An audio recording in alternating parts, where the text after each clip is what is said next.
It is Thursday, March 20th, and one of the worst, most incompetent governors in this country, Tim Walz, just permanently ruining his career. Wait till you see this. The man Dems have been sending out across the country to be their spokesperson really just screwed up. We're going to show you also Ro Khanna coming to Elon Musk's defense, leading to this CNN on-air meltdown. Wait till you see this. Also, new signs that Trump's tariffs are working. Data showing them already sucking huge numbers of Canadian companies into the U.S., relocating their plants here, and more stories as well from around the country. But before we get started, thank you for liking and sharing these videos. It really helps out the channel, and consider subscribing so you don't miss these regular updates.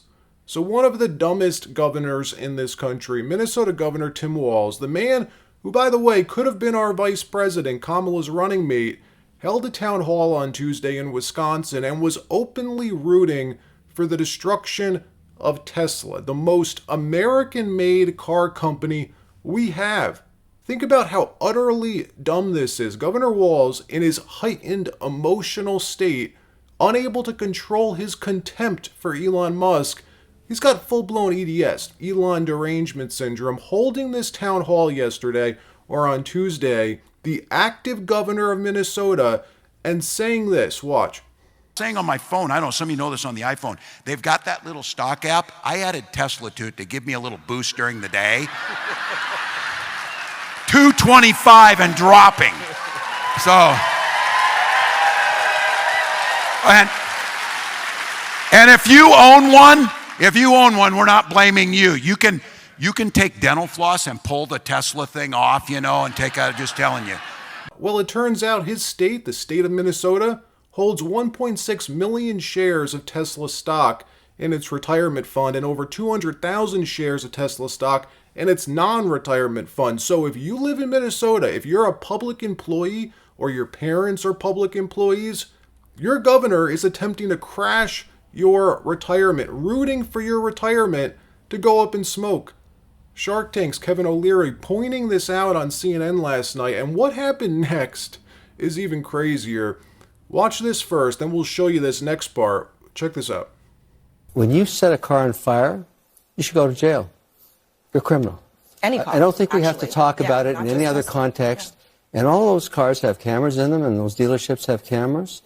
You're beyond being stupid when you do that. You're going to go to jail, and you now have a government that just got their mandate. They can't wait to find idiots that do this. You're going to spend 5 to 20 years in prison. If they get them on terrorism, which I think is a stretch, they will have no parole, no shortened sentence. They'll rot in hell in prison for 20 years. And frankly, as far as I'm concerned, that's okay. Breaking in, shooting a car, setting on fire, nothing to do with the politics, nothing to do with Tesla. You are a criminal, and you should go what about the broader to question jail. About the protest factor? I mean, you heard What Tim Walz. protest? You're a criminal. I'm talking about Tim Walz and his comments about the Tesla stock. He says it gives him a boost to see that stock going down. That poor guy didn't check his portfolio and his own pension plan for state. It's beyond stupid what he did. He's talking down a 3.5% weighting in his own pension plan. I mean, what's the matter with that guy? He doesn't check the well-being of his own constituents in his state. I mean, that's their investment to your fund. point, What a bozo. Look, Tim Walz is a complete moron to me. I have to be very honest, and I'm not surprised why the American people did not choose him. Nothing against the vice president. This is what the current Democrat Party looks like, continuing their default modus operandi, America last. That's what this is. That's what we're witnessing. America last. That's their policy. And they wonder why they're hemorrhaging support. Lowest approval numbers in polling history. And if you didn't know, last month, the month of February, Democrats lost 300,000 registered voters. 300,000 in 1 month. They're sending Tim Walz around the country spitting this anti-American rhetoric, trashing Trump's trade policies, and trashing the most American, pro-American car company we have. A decade ago, it'd be unthinkable to have an elected representative, let alone a governor of a state, openly rooting for the destruction of an American company. Well, today, it's their party policy. I've only found 2 Democrats this week with enough courage to stand up and say, This is nuts. It's crazy. Watch Ro Khanna, Democrat from California, one of only 2 elected Dems, call this out. Watch this. Again, the broader question here about has it crossed the line when people are sort of rooting for the failure of a company? Well, first, let me say, until yesterday, I think I was one of the only Democratic elected officials to unambiguously condemn the violence and destruction against Tesla. I don't think you have to be tough on crime to do that. As you know, my grandfather is part of Gandhi's Satyagraha movement, independence movement. He said sabotage is a form of violence. I mean, this is not the best form of protest, and it's not the tradition. The second point is, I'm not going to root against Tesla. There are 20,000 people who work in my district who make a living off this. They're building electric vehicles that ultimately are good for the climate. I have huge, huge problems with what Elon Musk is doing. Have the protest and the conversation and criticism of Musk. Don't take it out on a company where you have workers, where you have engineers, where you have scientists, which are creating wealth for the country, which is helping the climate. And I think Democrats have to be able to offer common sense perspectives, focus on what the problem is with Musk. Don't focus on the wealth of a company. Meanwhile, the left-wing extremists didn't like that. Here's Angela Rye, CNN's race hustler, erupting in anger, dripping of anger about this. You could see it just dripping off her, how angry she is. How can you defend Elon Musk, she says. A South African racist. You can't make this up. Watch. I don't condone violence, but I wish people would take a look in the mirror and see what's actually happening. This is not an America First company. It's a South African First company.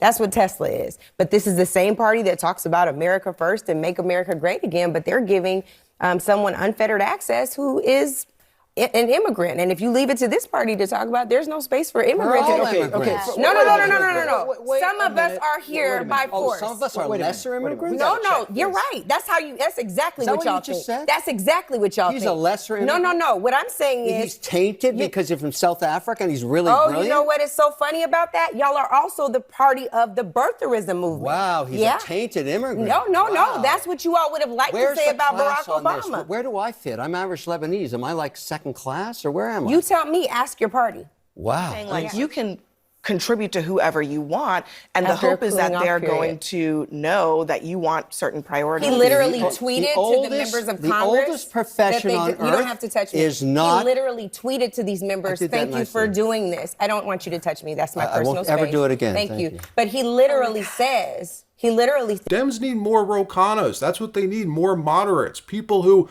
just have common sense. Because all we see, all America sees right now is people like this guy. Check this lunatic out. Left-wing extremists, that's what they are. This guy caught digging into his own rear end with his bare hands and smearing them on the door of a Cybertruck, a random Cybertruck that he found in a Walmart parking lot. If you're on the left and you're not defending Tesla, calling this behavior out, then you look like this guy. You look like you're defending these people.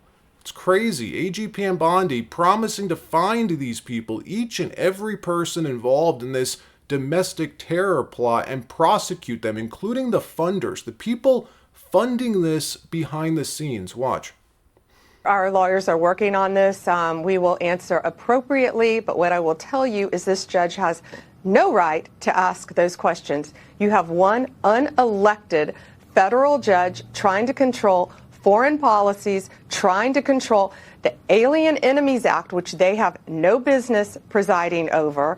And there are 261 reasons why Americans are safer now. That's because those people are out of this country. The judge had no business, no power to do what he did. And he came in on an emergency basis on a Saturday with very, very short notice, if any, to our attorney to run in the courtroom. And this has been a pattern with these liberal judges. You just spoke about that. It's been a pattern with what they've been doing. This judge had no right to do that. They're meddling in foreign affairs. They're meddling in our government.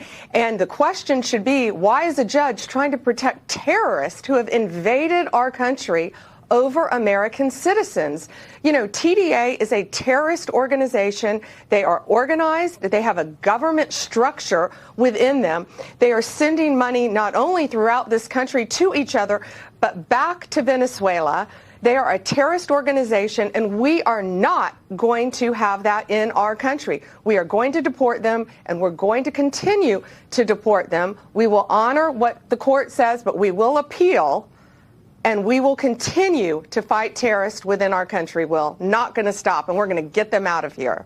In another story, new data released yesterday showing Trump's tariff policies, his tariff threats, are already beginning to work, as a fifth of all Canadian companies have begun planning and or are considering relocating their businesses into the United States. A new survey from PricewaterhouseCoopers found that 19% of the 283 Canadian companies that participated in their survey said that they're considering relocating part or all of their production to the United States to avoid Trump's tariffs. President Trump imposing 25% tariffs on all goods being imported into the U.S. from Canada last month, then revising the order, delaying the tariffs for automakers and select other products until April 2nd, not due to inconsistency or pressure about the stock market, but because Trump's economic team is working directly with all of these major automakers to ensure the transition is as smooth as possible. He's giving them an extra month to move production back to the States. Doing that to prevent a temporary disruption or price hike, that's what you'd hope a president would do, right? Watch.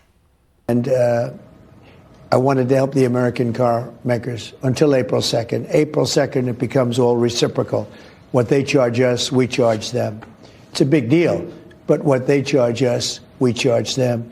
But this is short term, and I felt that for the good of the American car makers and the MCA, you know, the USMCA, that's Mexico, Canada. I thought it would be a fair thing to do, and so I gave them a little bit of a break for this short period of time. In another story, Trump's planning to sign an EO today to continue his promise of dismantling the Department of Education. The order, which they've been preparing for weeks now, will be signed at a White House event with several Republican governors and state education commissioners in attendance. This president is finally taking much needed action to return education to where it belongs, and that's to educators closest to students in their classrooms in their respective states. We're going to have a great event here later at 4 o'clock. There will be students here, teachers here, parents here, educators, and of course governors from around the country who are very excited about taking on this responsibility to educate our nation's students. The fact sheet that the White House released says that the order will direct his Secretary of Education, Linda McMahon, to take all required steps to prepare for the closure of the Education Department and transfer its authority back to the states where it belongs. The order also instructing that any programs or activities receiving federal funding will not promote DEI, or they'll have their funding immediately pulled, like what we saw happen this week with Trump pulling $175 million in federal tax dollars that were earmarked for Pennsylvania University. Think about that. Why are we giving all of this tax money, $600 billion annually is the budget for the education department, yet a lot of it going to these universities in grants? Why are some of the most wealthiest institutions on the planet, Harvard has a $52 billion endowment, but we're giving them all of this tax money? Why? Something corporate media still losing their minds about. Watch CNN from this morning, very upset about that $175 million grant Trump just pulled. Check this out. It is interesting. You hear always return power back to the states. States have the power. Local governments have the power largely over education and control some 90% of the funding. And the polling on this is actually a majority of Americans oppose gutting the Department of Education. But as you said, it's still very popular with the Republican base.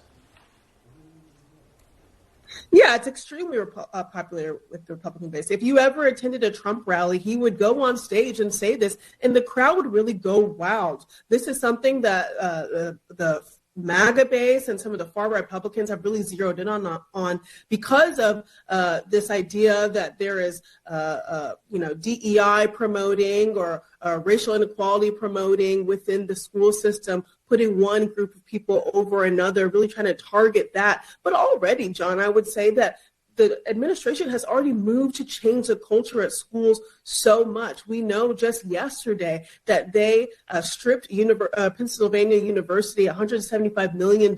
Today, Columbia University has to respond to the White House, who has demanded they overhaul their own culture, or else lose $400 million in federal spending. And of course, we've seen over the couple of days that they have really been increasing their targeting of pro-Palestinian protesters who are here on student visas. And so already the culture at these schools, both at higher education and lower education, are continuing to change. Let me know in the comments if you agree with Trump shutting down and permanently dismantling the Department of Education. All right, that wraps up this episode. Like, subscribe. We'll see you next time.